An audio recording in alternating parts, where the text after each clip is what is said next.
Hello नमस्ते साथीहरू। आज मैले 2018 मा रिलिज भएको अति नै क्रेज भएको मुभी केजीएफ च्याप्टर 1 को एक्सप्लेनेसन लिएर आएको छु। त्यसैले धेरै केही नभनी सिधै यसको कहानीमा जान्छु र यसको इन्डिङ भने नसोचेको भन्दा नि निकै नै फरक छ। त्यसैले हाम्रो यो भिडियोलाई अन्तिमसम्म हेरेर साथ दिनुहोला। यो मुभीको सुरुवात नै सन् 1981 साल भनेर न्यू दिल्लीको संसद भवनदेखि देखाउँछ, जहाँ प्रधानमन्त्री रमिका सेनले देशका सबै वरिष्ठ मन्त्री, नेता र आर्मीहरूलाई बोलाएर मैले राक्षसहरूको बारेमा सुनेको त थिएँ, तर पहिलोचोटि एउटा राक्षसलाई देखे पनि ख्याल गर्नुस् त्यो राक्षसको बारेमा न कसैले लेखोस् न त कसैले पढोस्, उसको इतिहासमा कुनै नामो निशान नै नहोस्। यस्तो देशको सबैभन्दा ठुलो अपराधीलाई सिद्ध्याउनको लागि आज मैले उसको डेथ वारेन्टमा साइन गर्दैछु भन्दै साइन गरेर सबैलाई सुनाउँछिन्। अनि यसैसँग मुभी एकैचोटि 2018 सालमा जान्छ, जहाँ बेङ्गलोरको एउटा न्युज 24 भन्ने न्युज एजेन्सीको अफिसमा दीपा हेग्डेलाई देखाउँछ, जो त्यही न्युज एजेन्सीको चिफ एडिटर हुन्छन् र उनी देशकै नम्बर 1 जर्नलिस्टको लिस्टमा पनि पर्छिन्। उनको हातमा एउटा जलेको किताब हुन्छ, जसलाई पढेर उनले यस्तो पनि हुन्छ, मलाई विश्वास नै लागिरहेको छैन, एउटा सिनियर जर्नलिस्टले कसरी यस्तो वाहियात कहानी नि लेख्न सक्छ भन्दै उनले आफ्नो बसलाई सुनाइरहेकी हुन्छन्। जुन सुनेर उनको बसले, दीपा यो किताब पब्लिस हुनेवालामा थियो, तर सरकारले यो किताबलाई ब्यान गरेर यसको सबै कपीलाई आगो लगाएर जलाइदियो र मैले पुलिस फोर्स लगाएर नै त्यसको एउटा अन्तिम कपीलाई यहाँसम्म ल्याएको छु। त्यसैले तिमीले यो किताबको राइटर आनन्दलाई इन्टरभ्यूमा बोलाऊ भन्दा दीपाले, सर मलाई थाहा छ उहाँ एउटा मान्नेको सिनियर जर्नलिस्ट हो, तर मलाई यो किताबमा लेखिएको कुनै पनि कुरा सत्य लागेकै छैन भन्दै त्यहाँबाट जान लाग्दा बसले, दीपा एकचोटि सोच त सरकारले यो एउटा जाबो किताबलाई ब्यान गरेर स्विच गर्नको लागि कयौं समय खर्च्यो, मतलब यसमा कुनै त सत्यता लुकेको छ होला नि। अनि आनन्दलाई मैले लगभग 50 वर्षदेखि चिन्दै आएको छु र उसले खुद एउटा शब्द लेख्नु भन्दा अगाडि नि 100 चोटि सोध्छ, त्यसैले उसले यो किताबलाई केही सोचेर नै लेखेको होला र सायद यसमा कुनै सत्यता पो लुकेको छ कि भन्दै सुनाउँदा दीपाले फाइनल्ली त्यो किताबको लेखक आनन्दलाई इन्टरभ्यूमा बोलाउँछिन्, जहाँ इन्टरभ्यू पुरै गोप्य तरिकाले लिन लागेका हुन्छन् र त्यसको बारेमा कसैलाई थाहै हुँदैन।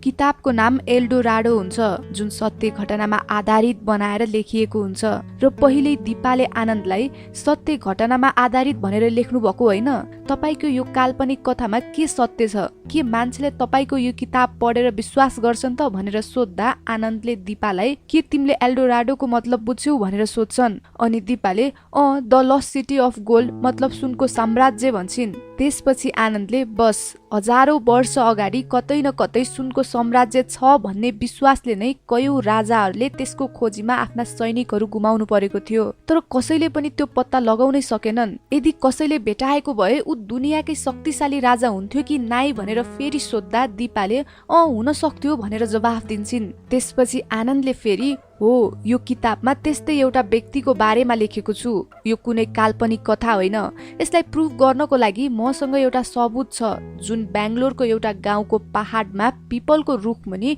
35 फिट तल खनेर हेर्यो भने त्यहाँ एउटा ढुङ्गा देख्न सक्छौ, जुन सामान्य ढुङ्गा होइन, शक्तिशिला ढुङ्गा हो, जसमा मानिसहरूले उसको तस्बिर बनाएका छन्। यसको मतलब उसले केही त यस्तो काम गरेको होला होइन र भन्दा दीपाले एकैछिनपछि आफ्नो सबै टिमलाई बोलाएर, चाहे जतिसुकै पैसा खर्च होस् त्यो शक्तिशिलालाई खनेर बाहिर निकाल, म हेर्न चाहन्छु भन्दै आफ्नो मान्छेहरू पठाउँछिन्। अनि त्यसपछि फेरि उनले आनन्दलाई, यो सबै कुरा छोड्नु सर, अब तपाईकै मुखबाट सुनौं न उसको बारेमा, वास्तवमा को हो ऊ, एउटा हिरो या भिलेन, आखिर केजीएफमा के चाहिँ भएको थियो भन्दा आनन्दले अब कहानी सुनाउन थाल्छन्। उनले भन्छन् कि केजीएफमा भेटाइएको सुनको मूल्य निकै नै धेरै हुन्छ, तर त्यो सुनलाई बाहिर निकाल्ने ती हातहरूको पनि आफ्नो छुट्टै इतिहास हुन्छ। दुनियाँमा जहाँ पनि सुनको खानी भेटिन्छ त्यो बस एउटा किस्मतले मात्र भेटिने हो। यस्तै सन् 1951 सालतिरको कुरा हो।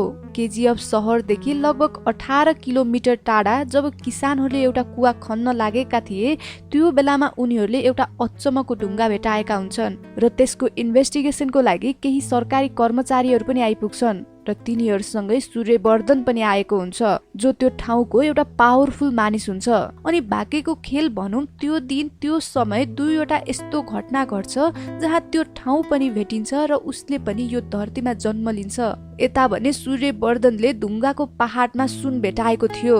त्यसैले उसले आएका सबै सरकारी कर्मचारीहरूलाई त्यही मारिदिन्छ र त्यसको खबर कतै बाहिर निकाल्दैन। उसले त्यसपछि त्यो सुनको जमिनलाई लाइमस्टोन माइनिङको नामबाट 1900 सालसम्मको लागि सरकारबाट भाडामा लिन्छ। त्यो सुनको खानीलाई गोप्य राख्नको लागि उसले टाढा टाढाबाट कमजोर गरिब मान्छेहरूलाई जबरजस्ती उठाएर त्यहाँ माइनिङ गराउन ल्याउँथ्यो। अनि यता त्यो बच्चालाई देखाउँछ जसलाई उसकी आमाले कयौं दुःख सहेर हुर्काइरहेकी हुन्छन्। अनि यसरी नै 10 वर्ष पनि बित्छ र सन् 1961 सालतिर देखाउँछ जहाँ त्यो बच्चा जसको नाम राजा कृष्ण अप्पा बेरिया हुन्छ ऊ अलि ठुलो भइसकेको हुन्छ, तर उसकी आमा भने क्यान्सरले सिकिस्तै भएर मृत्युको पर्खाइमा बसिरहेकी हुन्छन्। राजाकी आमाले 14 वर्षको उमेरमा बिहे गरेर 15 वर्षमा सन्तानलाई जन्म दिएकी हुन्छन् र त्यो पनि आफ्नो श्रीमानलाई गुमाएर जिन्दगीभरि एक्लै एउटा बच्चालाई दुःख सहेर हुर्काएकी हुन्छन् र उनको यहाँ 25 वर्षको उमेरमै मृत्यु हुन पुग्छ। तर उनले आफ्नो मृत्यु अगाडि आफ्नो छोरा राजालाई छोरा दुनियाँमा सबैले पैसा बिना जिउन गाह्रो हुन्छ भन्छन्, तर यो कसैले पनि भन्दैनन् कि बिना पैसा मर्न पनि निकै नै गाह्रो हुन्छ भनेर। त्यसैले बाबु मलाई बाचा गर, तिमी कसरी जिन्दगी जिउँछौ त्यो त मलाई थाहा छैन, तर जब मृत्यु आउँछ तिमी दुनियाँकै सबैभन्दा शक्तिशाली र धनी व्यक्ति भएर मर्नु भन्दै कसम लिन्छन्। र आफ्नी आमाको त्यही अन्तिम शब्द नै राजाको लागि लक्ष्य बनेको हुन्छ। लक्ष्य त आमाले देखाइदिएकी हुन्छन्, तर त्यहाँसम्म पुग्नको लागि राजालाई बाटो भने आफै खोज्नु पर्ने हुन्छ। त्यसैले सानो उमेरमै ऊ बाटो खोज्दै सपनाको सहर बम्बई पुग्छ, जुन ठाउँ सुन तस्करीको लागि एकदमै चर्चित थियो र त्यो ठाउँमा आफ्नो कब्जा जमाउनको लागि बम्बईको सेट्टी र दुबईको इनायत खलिल बीच सधैँ जसो झगडा भइराख्ने गर्थ्यो। अनि यता राजालाई देखाउँछ जो ठेक्कामा जुत्ता पलिस गर्ने काम गर्छ र उसले दिनभरि कमाएको पैसा असलमलाई दिनुपर्ने हुन्छ। र त्यहाँ असलमले राजालाई उसको नाम सोद्धा राजा कृष्ण अप्पा बेरिया भनेर सुनाउँछ र असलमले राजालाई कुनै ठुलो नाम राखेर कोही यहाँ ठुलो हुँदैन, जसले ठुलो काम गर्छ उसले नै यहाँ नाम कमाउँछ भन्दा राजाले आफ्नो नाम परिवर्तन गरेर रक्की राख्छ, जुन नाम अब उसलाई ब्रान्ड बनाउनु पर्ने हुन्छ। अनि त्यसको केही समयपछि यता राजाले काम गर्दै गर्दा एउटा कालो गाडीलाई देख्छ र उसको साथीले त्यो गाडीमा सेट्टी हो र उनै बम्बईको बादशाह हो भन्दै सुनाउँछ। र यता त्यसपछि असलमले सबै बच्चाबाट पलिस गरेर कमाएको पैसा उठाउँदै गर्दा उसको साथीले त्यो जब पुलिस इन्सपेक्टरले हामीबाट सधैँ पैसा उठाउँछ, यदि त्यसलाई मार्ने हो भने त ठीक हुन्थ्यो होला नि भन्दै सुनाउँदा असलमले कसले मार्न सक्छ त्यसलाई, तैले मार्न सक्छस्? बम्बईमा को नै छ र त्यसलाई मार्न सक्ने भन्दा यहाँ रक्की मतलब राजाले आफ्नो हात उठाउँछ र यो काम म गर्छु भनेर त्यहाँबाट जान्छ। अनि उसले सिधै बियरको बोतलले त्यो पुलिस इन्सपेक्टरलाई पछाडिबाटै जोडले हानेर त्यहाँबाट दौडिँदै भाग्छ। तर बीच बाटोमा जाँदा जाँदै ऊ एकैचोटि रोकिएर उसलाई त म को हुँ र मेरो नाम के हो भन्ने त थाहै छैन नि भन्छ र ऊ फेरि फर्केर पुलिस इन्सपेक्टरलाई मेरो नाम रक्की हो याद त हुन्छ नि भन्दै चिच्चाएर बियरको बोतलले फेरि एकचोटि उसको टाउकोमा नमजाले हिर्काउँछ। उसलाई त्यसपछि पुलिसले समातेर लैजान्छन् जहाँ उसलाई निकै नै पिट्छन् पनि, तर त्यो खबर भने बम्बईको डन सेट्टीले थाहा पाइसकेको हुन्छ। त्यसैले उसले रक्कीलाई जेलबाट बाहिर निकालेर ल्याउँछ र त्यहाँ असलमले रक्कीलाई सेट्टीकै अगाडि वे त कता गएको किन तैले त्यो पुलिसलाई पिटिस, मैले त यत्तिकै पो भनेको थिएँ भन्दा घाइते भएको रक्कीले म नाम कमाउन गएको हो, यदि अरूलाई पिटे भने त पुलिसले खोज्न थाल्छ, तर यदि पुलिसलाई नै पिटे भने तिमीहरू जस्तो डनले खोज्छौ भन्दै सेट्टीतिर हेरेर बोल्छ। अनि त्यसपछि वे तँलाई के चाहिँ चाहिएको हो भन् त भन्दा घायल रक्कीले दुनियाँ भन्दै जवाफ दिन्छ। र यसैसँग फेरि मुभी सन् 1978 सालमा जान्छ जहाँ विश्वको विभिन्न देशको लडाईले गर्दा सुनको भाउले पनि आकाशलाई छोइसकेको हुन्छ र त्यति बेलासम्म त यता सूर्यवर्धन पनि धेरै नै माथि पुगिसकेको हुन्छ र उसले त्यो आफ्नो साम्राज्यलाई बलियो बनाउन उसले 5 जना पार्टनर समेत राखेको हुन्छ। पहिलो कमल जसले केजीएफबाट निक्लेको कच्चा धातुलाई पगालेर सुन निकाल्ने काम गर्थ्यो र दोस्रो राजेन्द्र देसाई जसको जिम्मा भनेको बेंगलोरमा त्यो सुनको डिस्ट्रिब्युट गर्ने हुन्छ, अनि तेस्रो एन्ड्रुज जसले पश्चिमतिर सम्हाल्ने गर्थ्यो र चौथो गुरु पाण्डे जसले न्यू दिल्लीलाई हेर्ने गर्थ्यो। अनि यता अर्को सूर्यवर्धनको सबैभन्दा ठुलो शक्ति उसको भाइ अदिरा र सँगै छोरा गरुडा, यी दुईको कारणले केजीएफ यति धेरै नै सुरक्षित थियो कि कसैले पनि त्यतातिर नजर लगाउनै सक्दैनथे। तर एक दिन भने अचानक सूर्यवर्धनलाई हार्ट अट्याक हुन्छ, मृत्युको नजिक पुगेको सूर्यवर्धनको स्थिति देखेर उसको अन्डरमा काम गर्ने सबै पार्टनरहरूले अब केजीएफलाई कसले सम्हाल्ने भन सूर्यवर्धन, तिम्रो गद्दीमा कसलाई राख्ने, भाइ अदिरा कि छोरा गरुडालाई भन्दा सूर्यवर्धनले अदिरालाई बोलाएर, अदिरा आजसम्म तिमीले जसरी निस्वार्थ भावले मेरो सेवा गर्यौ, सधैँ मेरो साथमा रह्यौ, त्यसरी नै आजदेखि तिमीले गरुडालाई दिनुपर्छ भन्दै आफ्नो सबै जिम्मेवारी छोरा गरुडालाई दिन्छ। र सूर्यवर्धनको यही एउटा फैसलाले अब गरुडा र अदिरा बीच झगडा सुरु हुन थाल्छ। कहिले अदिराले गरुडालाई हमला गरेर मार्ने कोसिस गर्छ भने कहिले गरुडाले अदिरालाई मार्ने कोसिस गर्छ र यही सिलसिलामा अन्त्यमा भाइ अदिराको नै मृत्यु हुन पुग्छ। अनि यसरी अब पुरै सुनको साम्राज्य केजीएफलाई छोरा गरुडाले आफ्नै हिसाबले चलाउन थाल्छ। यहाँ अब सूर्यवर्धनको हालत बिग्रिएसँगै उसको सबै पार्टनरहरूको नियत पनि केजीएफतिर बिग्रिन थाल्छ। सूर्यवर्धनको हार्ट अट्याक र भाइ अदिराको मृत्युसँगै यहाँ पहिलोचोटि केजीएफमा विद्रोहको आवाज गुन्जिएको हुन्छ। तर त्यो सब गरुडाले थाहा पाएर पनि आफ्नो बुवा सूर्यवर्धन जिउँदो हुने बेलासम्म कसैलाई केही गर्दिन भनेर कसम खाएको हुन्छ। र यता त्यही मौकामा दुवैको डन इनायत खलिल पनि बम्बई पस्ने तर्खरमा हुन्छ। बम्बईमा एन्ड्रुजको अन्डरमा सेट्टीले काम गर्ने भएकोले उसको एगेन्स्टमा अर्को डन दिलावर हुन्छ। उसँग दुबईको डन इनायतले हात मिलाएर दुबईबाट आफ्नो सुन बम्बई भित्राउन लागेको हुन्छ। तर यहाँ बम्बई सेट्टीको हातमा हुन्छ भने उसको साथमा रक्की हुन्छ। त्यसैले यहाँ रक्की हुँदा हुँदै कसरी उसको सुन बम्बई पस्न सक्थ्यो र? दुबईको डन इनायतको सुन बम्बई पस्दैछ भन्ने खबर थाहा पाएर रक्कीले यहाँ दिलावरको सबै मान्छेलाई एक एक गर्दै मार्न थाल्छ। र उता समुद्रको बाटो हुँदै दुबईबाट ल्याइएको सुन बम्बई नजिकै आइपुग्दा इनायतको मान्छेहरूले अगाडि रक्कीलाई देखेर डराउँदै फिर्ता लैजान्छन्। रक्कीले सेट्टीको लागि काम गर्ने भएकोले उसले अफ्रिकाबाट ल्याएको सुन भनेर ती केजीएफको सुनलाई आफै चेक गरेर ठाउँ ठाउँमा पुर्याउने काम गर्थ्यो। र यसरी नै ऊ बिस्तारै बिस्तारै बम्बेमा पुरै फेमस भएको हुन्छ र उसको कामको कारण उसको बारेमा जताततै चर्चा हुन थाल्छ। त्यही कुरा सेट्टीको बस मतलब केजीएफको पार्टनर एन्ड्रुजले पनि सुन्छ र रक्कीलाई भेट्नको लागि ऊ आफै नै बम्बे आइपुग्छ र त्यहाँ सेट्टीकै अगाडि रक्कीलाई भेटेर, रक्की बेङ्गलोरमा मेरो लागि तैँले एउटा काम गर्नुपर्नेछ, यदि त्यो काम पुरा भयो भने यो पुरै बम्बई नै म तेरो नाममा गरिदिन्छु भनेर सुनाउँछ। जुन सुनेर सेट्टीको त होस नै उड्छ। यसरी यहाँ बम्बईको डन सेट्टीको पनि बसलाई देखेर रक्कीको अब यहाँ उद्देश्य बढ्दै जान्छ। झन केजीएफको पार्टनर एन्ड्रुजले बम्बई उसलाई एउटा कुकुरलाई हड्डी दिए जसरी दिन्छु भन्दा उसले बम्बई मात्र होइन रहेछ, दुनियाँमा शक्तिशाली हुन त्यो भन्दा नि माथि जानु पर्ने रहेछ भनेर उसले त्यही उद्देश्यलाई पछ्याउँदै बेङ्गलोरसम्म पुग्छ। जहाँ उसको भेट बेङ्गलोरको डन मतलब केजीएफको अर्को पार्टनर राजेन्द्र देसाईकी छोरी रिनासँग हुन्छ, जो गाडीहरू रोकेर बीच बाटोमै आफ्नो साथीहरूसँग रक्सी खाँदै नाचिरहेकी हुन्छ र ऊ पनि आफ्नो बाउको पावरमा उफ्रिएकी हुन्छ। रक्कीले रिनालाई देख्ने बित्तिकै पहिलो नजरमै मन पराउन थाल्छ र उसलाई डाइरेक्टली आई लभ यु भनेर सुनाउँछ। त्यो सुनेर रिनाको गुन्डाहरूले रक्कीमाथि हमला गर्न थाल्छन्, तर रक्कीले भने ती सबैजनालाई एकैचोटि पिटेर पछाडिदिन्छ र त्यहाँबाट जान्छ। अब त्यो कुरा यता केजीएफको अर्को पार्टनर कमललाई पनि थाहा हुन्छ, जसले रिनालाई मन पराउँथ्यो। त्यसैले उसले अर्को दिन नै रक्कीलाई खोज्न आफ्नो मान्छे पठाउँछ, जहाँ रक्कीले फेरि ती सबैजनालाई पिटेर पछाडिदिन्छ र उल्टै रिनालाई उसको ड्राइभर बनेर घर छोडिदिन जान्छ। जाँदा जाँदै बाटोमा उसको नजर एउटा सानो बच्चा बोकेकी आमामा जान्छ। उनले आफ्नो ब्रेड तल भुइँमा खसेको भएर उठाउनको लागि सङ्घर्ष गरिरहेकी हुन्छन्, किनकि गाडी हिँड्ने बीच बाटोमै खसेको भएर कसैले पनि गाडी रोकेकै हुँदैन।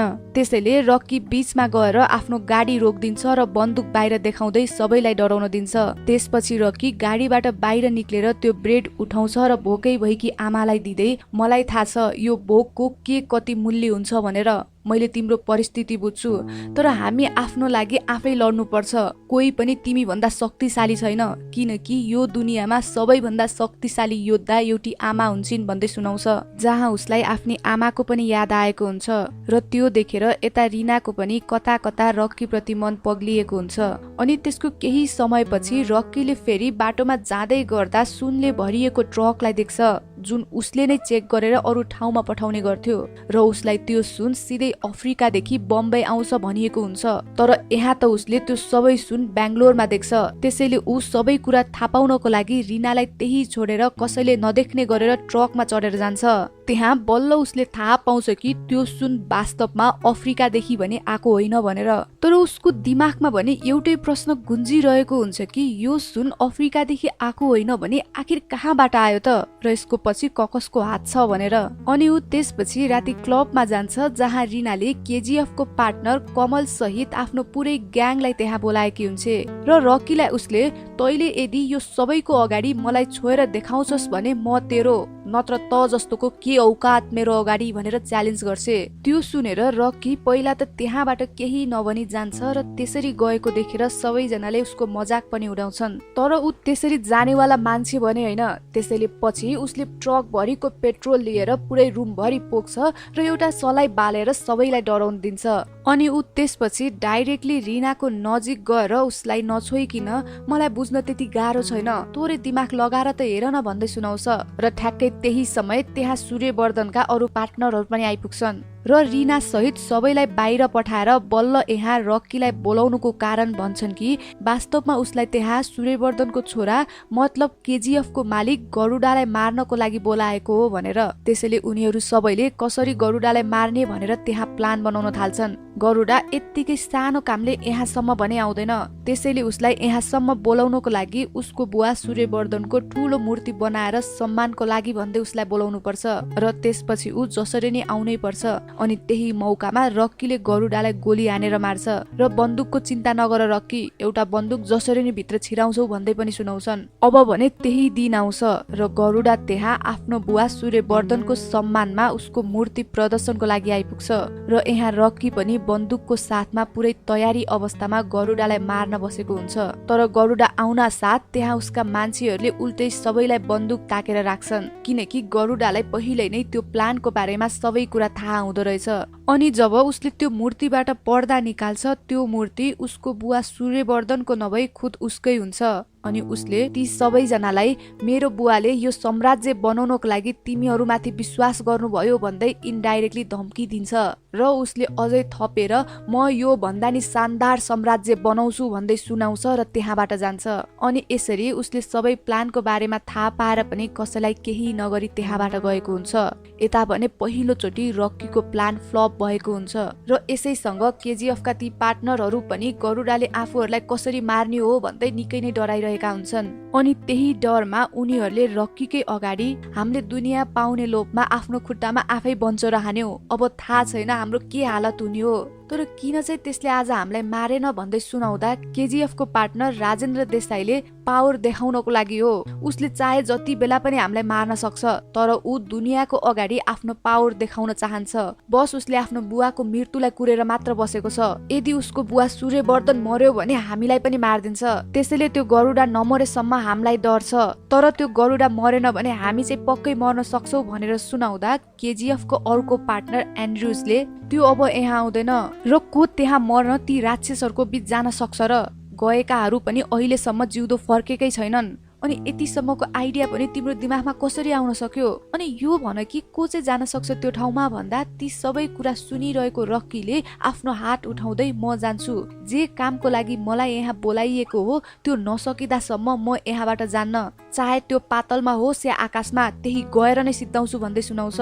अनि त्यसपछि उसले केजीएफमा जानुभन्दा अगाडि आफ्नो आमाले लगाइदिएको माला सुतिरहेकी रिनाको हातमा राख्दै जान्छ किनकि साँच्चै नै उसले रिनालाई निकै माया गर्न थालिसकेको थियो र यता रिनाको मनमा पनि रक्की प्रति मायाको भावहरू जागिसकेका थिए।